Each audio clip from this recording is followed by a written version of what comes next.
Should I pay off my house? No. Why do you hate Dave Ramsey? I don't hate Dave Ramsey. I just hate everything he teaches. He's teaching people to be poor because Why is he wants doing the to interview take their barefooted? 40 years of time that they have to make money, and he wants to donate it to getting out of debt and paying Put that crap graphic off. back You up. can't eat no debt. You can't travel on no debt. There's a flaw in the practice. It's everything is about eliminating debt. If you have credit cards that are like at 18, 19, 20%, you should probably get those eliminated. But when people have most moderate debts at 4, 5, 6%, and you fire people up in a frenzy to, oh my gosh, hurry, you shouldn't be able to sleep at night, get your debts paid off as if the world's worst thing. It's called positive arbitrage. I borrow money at 5% all day long and get it making 20%, 30%, 1,000%. And when I borrow at 5 and I'm earning 20, the difference is 15. I'm making 15 on debt. That is a productive debt. It is a good debt. That debt makes me money. And Dave just wants to act like all debt's bad. I'm like, no. Consumer debt is bad, but debt is what this country is built on. Debt is what the wealthy are built on. Debt is about controlling money to make money. And that has fallen on deaf ears in his community. Are we going to finally have a video where you and Chris are like united? It makes me so mad. Reunited. Sing it, brother. It makes me so mad because the content team knows they don't need to give me something where me and Chris are aligned.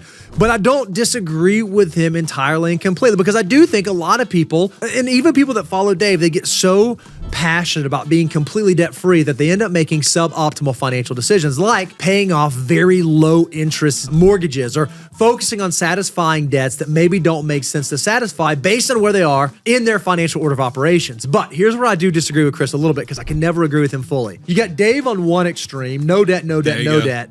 And you got Chris on this other extreme, all the debt, all the debt. I think that financial mutants can actually live somewhere in the middle, that there are debts that make sense that you should utilize. But that doesn't mean that you ought to go, in his terms, borrow at 5% all day long so you can go out there and make 1,000. And by the way, make 1,000%. How about let's just borrow at 5% and we can go make, 8 to 11%, which is a much more reasonable long-term rate of return. Dave is a debt crusader.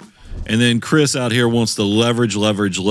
There is a walk here in the middle that's actually going to let you be that financial mutant that Bo was just describing, that lets you leverage debt as a tool, but also understand the power of putting your money to work and being a financial mutant with your army of dollar bills so that you can navigate this in the perfect kind of balance of these two forces. You don't have to go on the extremes. The happy place is right there in the middle where you know what a tool is, because money is only a tool, and we're just trying to help you maximize every opportunity you have. And if you want to know how to do it right and how to approach this, it's why we came up with a financial order of operations. You can go to moneyguy.com/resources and download your free 9-step process to figure out exactly what to do with your next dollar. Foo for you.